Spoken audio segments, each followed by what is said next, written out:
Saireng isi aiba thisi thauramgi maikaidagi ahanba maktada nongthamam Komol-Ahagna miyamgi mapamda khuramjari chatkiba me thagi nongsing nipan lising aniga kunga nithoi ing nomaijinggi yaifaraba pungphamda lamdam asigi malem asigi wajasing amadi aiba aibi singna iriba saireng sing asidagi kharatang lakhacharaga saireng isi aiba thisi haina mingtholba saireng pathopagi thauram mama miyamgi maphamda kudol tamjabagi thauram haudoksakare thauram ase maru oina nauna chongthoragliba aiba aibi singi thamoida saireng iningbagi wakhal mayol chonglaknabagi pandamda pandamjaraga puthokchabani thauram asina saito pudingi pukai chakhatnabagi thaugal taba phangjabagi kodong chaba phangjare haina laujare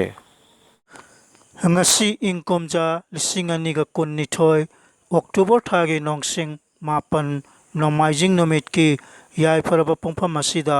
apunba poramlen marup registration number 265 ki makhada APM Lairami channel na pangthokchariba saireng isi aiba thisi thauram asigi kunga humdoi suba tangkakki saireng pathopaki thauram ase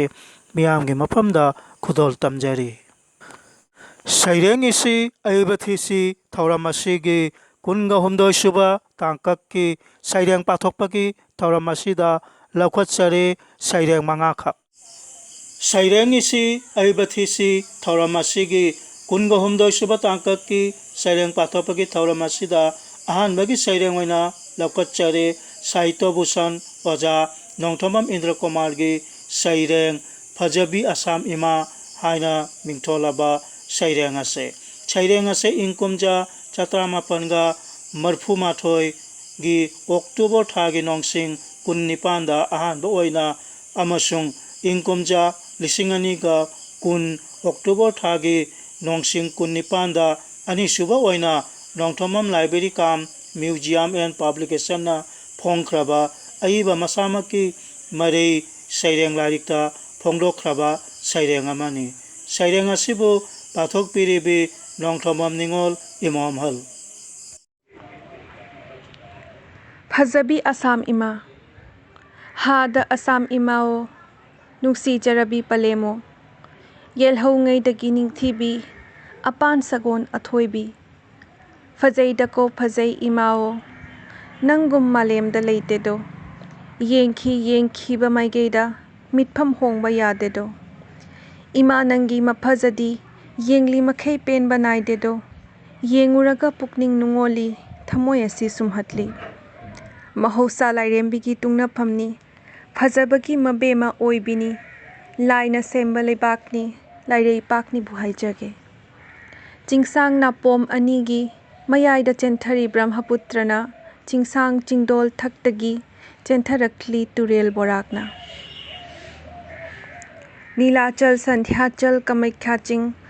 Borail Rengma Dabakaching Sapanala Bhelu Ghat Siloni ki Ising Chaibi Yengbada Penba Naidedo Umananda Majuli Phaja Thoibi Ithatni Akasi Ganga Panimur Siloni Jan Amtreng Kukagi Icheldo Yengbada Mitpham Hongningde Urang Rajgar Pobitoragi Umang Sa Uchek Wayagi Kaziranga Umang Yengbada Kayada Ningthijei Yengbada Thamoi Nungoli Assam Ima Ningthibi Ritu Tarukna Thogalbi Yening Thana Lakpada Anoba Pijol Honglibi Nongju Thana Lakpada Irai Leima Khongdaduna Lobuk Lamhang Lamjauda Lawu Singuba Ubadi Phajaida Ameng Thana Lakpada Thabalgi Ipom Hoduna Thamoi Yening Hulhalli Mahausa Kobi Phawoibi Lairembi Khoingang Machugi Pijol Thonduna Malangbagi Tanthada Hai Humna Jagoi Khutek Sabadi Phajabada Singthaningai Leitedo Ningtham Thana Lakpada Lechil Pitup Induna Imagi Samu Hakchang Kupsinbado Ahing Nongalamdai Matamda Liklagi Isai Phu Paiduna Korou Hanjababu Thaugal Jabangai Jabado Naken Thana Lakpada Amanba Pijol Thadorakpado Malangba Koba Nuksitna Amanba Pijolbu Sengdorakpado olang thana lakpada saraba nungsagi mayakta imagi maithong kahatpado samu hakchang chingkhaibado asisu imagi mapajani phajaidako phajai asam imao loizare Saireng isi aibathisi thauramasi kunga humdoi suba tangkaki saireng pathopagi thauramasida ani suba saireng oina laukhatchare Manipuri Sahitya Parishad Meghalaya gi Vice President Oja Naurem Nilamani gi saireng yumgi mau haina mingtholaba saireng ase malemda aina laktringai haina kauba larikta phongdokhraba saireng amani saireng asebu pathokchariba nongthonbam kamal yumgi mau nungsiraba palem panthau kainaduna nungsiraba ichin inau thadoktuna lakledo ngasidi migi yumda kaidongai-dasu khongdaraktriba maphamsida oirari ningolaina yumgi mau lamlanba amagi taloi oina mahai lai mau yengba takpirami makhal makha chirol tawduna tasinjai aina momon noktuna masakti ujadri kana amattagi loina tamlamle kanana karino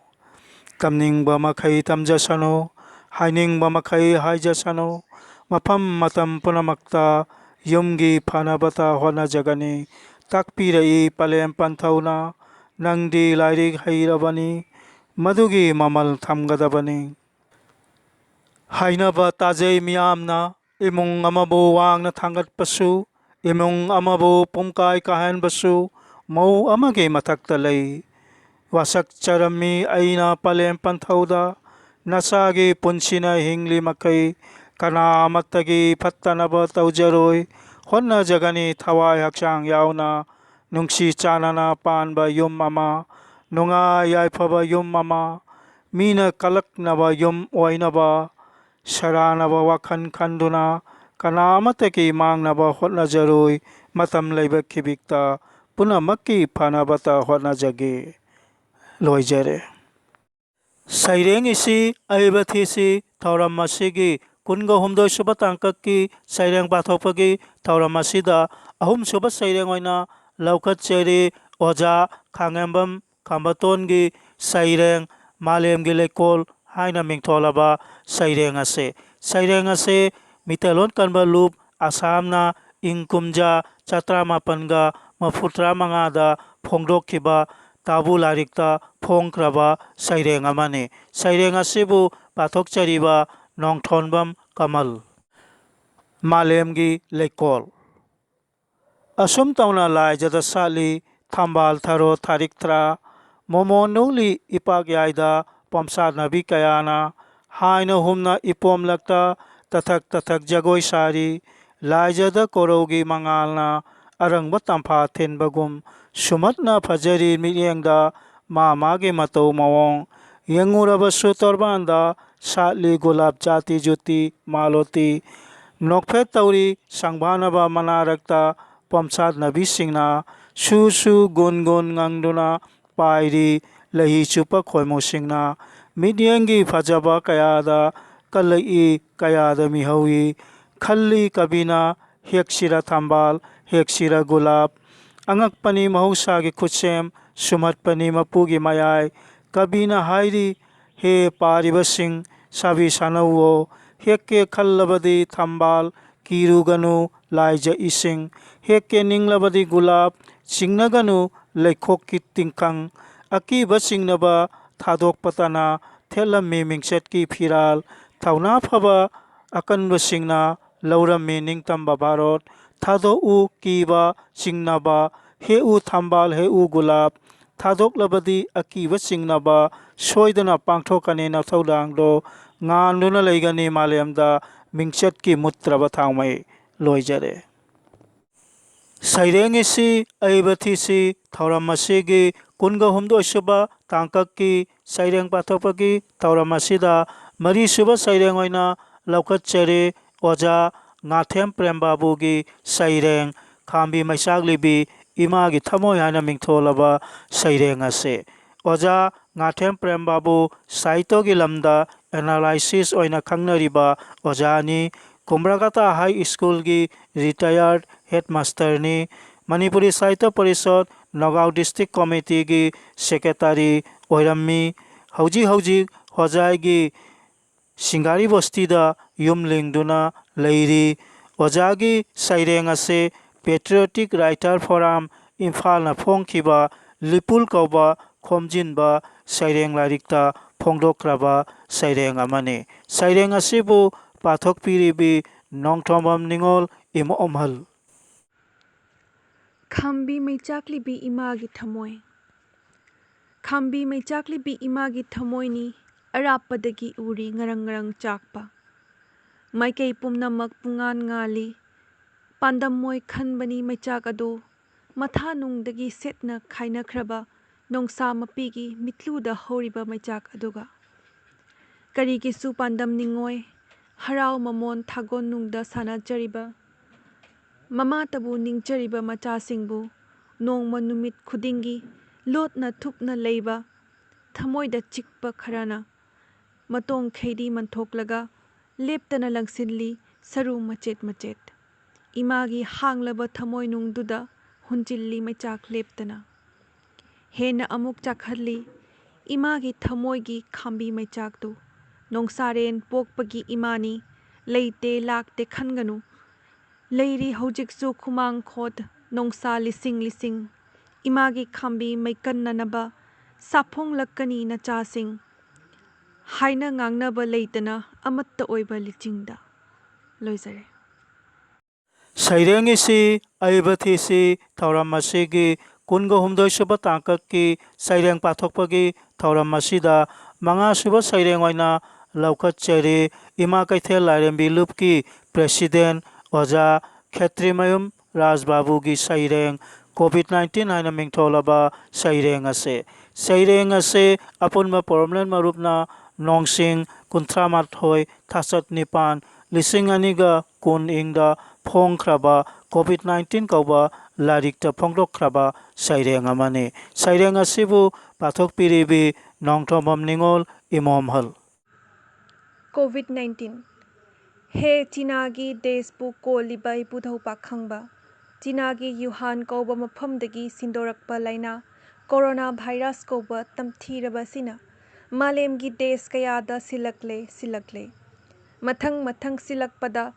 Malem Asida Miyoi Kayabu Masinglak Ngamdana Angakpa Tamthiraba Laina Asidagi Kanba Ngamdaduna Nongakre Hojiksu leptri laina asina malemgi miyoi pumbada awaba pibiri he matam kobi lairembi ima nahakna COVID-19 gi tamthiraba laina asidagi malemda leiriba jiba pumnamakpu kanbiyu malem asida leiriba scientist kayana laina asibu kannaba medicine amasung vaccine ayangba matamda puthokpa ngamba pinabiyu He matam kobi lairembi ima nahakna tolaba nacha nanai pumnamakpu thaujalgi irik hikpiu tolaba nanaina khubak changjau tara londuna khuramjari imagi khuyada loisare